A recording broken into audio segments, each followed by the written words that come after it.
Welcome to ILTV's Israel Daily. I'm Darga Veilazi, and coming up in today's newscast. Prime Minister Binyamin Netanyahu and Finance Minister Bezalel Smotrich unveil a new economic plan set to reduce the high cost of living in Israel. Meanwhile, tensions rising as Justice Minister Levin publishes the drafts for his judicial reform. And later, anti-Semitic hatred caught on camera. Rabbi Shmuley Boteach joining ILTV with a perfect example of what to do when confronted by bigotry.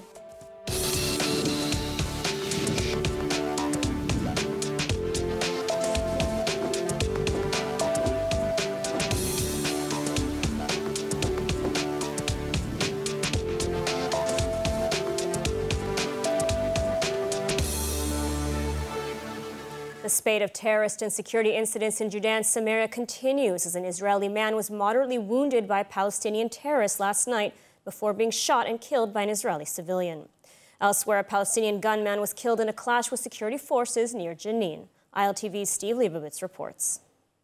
An Israeli man was stabbed multiple times by a Palestinian attacker yesterday evening while working outside of his home in the Chavat Yehuda community near Hebron. An electrician working near the site witnessed the attack and shot and killed the terrorist. The victim, identified as 30-year-old Eliashiv Nachum, was stabbed several times in the head. Medics arrived at the scene and tended to the wounds before taking him to Soroka Medical Center in Beersheba, where he is in moderate condition. Chavat Yehuda, or Yehuda Farm, is a small, so-called illegal outpost and has few residents. Nachum's wife, Rani, said that the attacker approached their home to ask for water before pulling out a knife. The Palestinian Authority identified the attacker as Sanad Samara from the nearby Arab town of Daharia.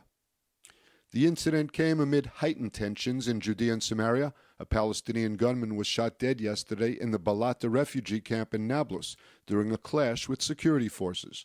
Earlier, Palestinian gunmen fired dozens of bullets at a military base along the security barrier in the northern West Bank. No injuries were caused by the gunfire. Police pursued the gunmen, who fled toward Jenin. 16 Palestinians were arrested in security incidents across the territories. And moving on, Prime Minister Binyamin Netanyahu and Finance Minister Bezalel Smotrich unveiled a new economic plan in Jerusalem Wednesday night to combat the high cost of living in Israel. The details in the following report. כיוון שהממשלה בראשותי שמה את יוקר המחיה, את המלחמה ביוקר המחיה, בראש סדר העדיפויות שלה, אנחנו לא מחכים.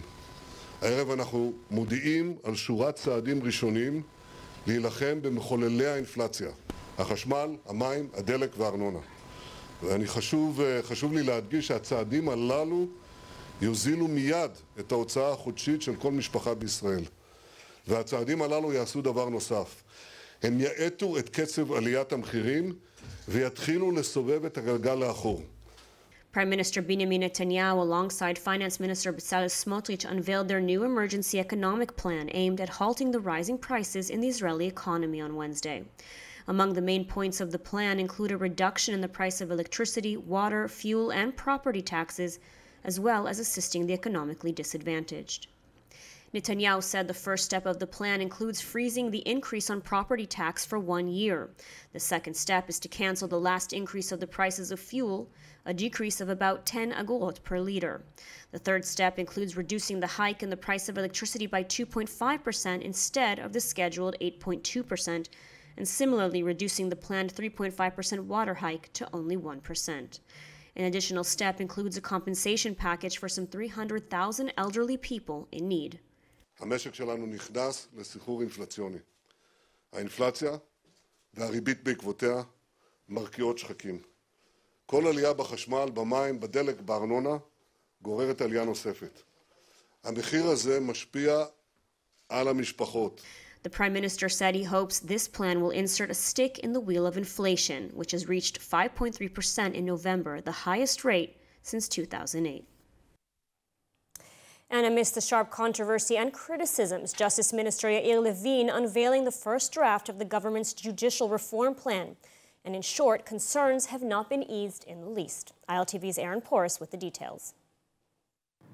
Likud Knesset member and Justice Minister Yariv Levin finally publishing the draft bills for reining in the Israeli judiciary on Wednesday, and criticisms only growing louder, as the proposed legislation would arguably neuter the High Court's ability to balance out the country's legislative and executive branches. Among the major changes, strict limitations to the court's authority to review Knesset legislation and executive actions, including very little capacity to strike down laws or even intervene on the changing of basic laws. The draft would expand the panel of court judges and require a quote-unquote special majority among them to strike down laws. It also gives the coalition control over the appointment of judges, meaning they can pack the court with political appointees, and it enables the Knesset to re-legislate laws that the court does manage to annul with just a simple majority of 61 MKs or 51% of parliament. That is, unless, of course, the expanded 15-member court panel votes unanimously against the law. Further, the government looks to dispatch with state attorney influence. Primary architect of the plan, MK Simcha Rotman from the Religious Zionism Party, saying that the government plans to, quote, allow the coalition and ministers to determine their own legal position in ongoing operations and in the courtroom, as opposed to being limited to legal advice from the Attorney General's office.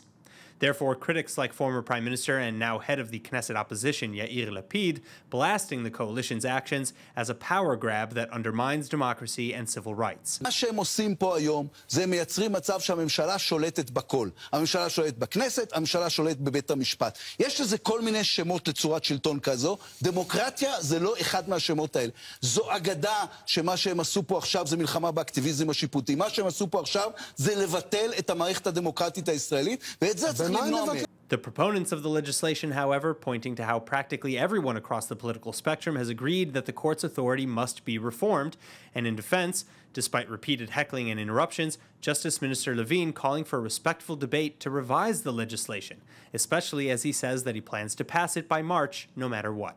מכובדיי, אני נחוש לקדם את הרפורמה שהצעתי, ושום איום לא ירתיע. אז מה שווים הדיונים, יריב? מה שווים הדיונים? זה בדיוק הקושי. אלה דיונים עם אקדח טעון כלפי כולנו. זה לא דיון מנותק מהרוב הקואליציוני. חברת הכנסת אורית פרקש, את חורגת מהערת ביניים. אני אחזור ואומר, אני נחוש לקדם את הרפורמה, וזה לא אומר שכל החוכמה במקום אחד, ואני בטוח שתהיינה הערות חשובות ומשמעותיות, שגם תתקבלנה ותשפרנה את הדברים. אבל זה נכון, אדוני השר. And as the coalition plans to move ahead with reforms to Israel's legal system, opposition as to the scope of these reforms is escalating. Joining us now with his views on the issue is Professor Alan Dershowitz, Professor Emeritus at Harvard Law School. Thank you for joining us. Thank you for having me. So you've been somewhat critical of the proposed legal reforms in recent days. I mean, what do you view as the main problem or problems or dangers with this reform? Will it really erode Israel's democratic standing? There's a tremendous amount of confusion between democracy on the one hand and minority rights on the other. Opponents of this proposal say it would turn Israel into something other than a democracy. They are just completely wrong. All a democracy means is majority rule. These proposals actually would enhance majority rule. It would give much power to the Knesset and to the other duly elected officials, but it would do so at the great expense of minority rights, civil liberties, basic fundamental rights like due process, free speech, and other issues that are minority rights. So let's get the debate clear. This will not turn Israel into something other than a democracy. It would turn them into a democracy less sensitive to minority rights, human rights, and civil liberties. Mm-hmm. And going along that, you know, proponents are saying that the role of the Knesset is to enact the laws, the role of the court is to uphold them. But today, in its current configuration, the court is overstepping its authority. I mean, how do you respond to that? Do you agree with that assessment? No, I disagree with the assessment when it comes to issues like human rights and equality. I think the Supreme Court is doing exactly the right thing in making the majority comply with minority rights on those core issues. I do think that perhaps the Supreme Court should not be in the business of deciding political and economic issues, such as, for example, the gas deal with Lebanon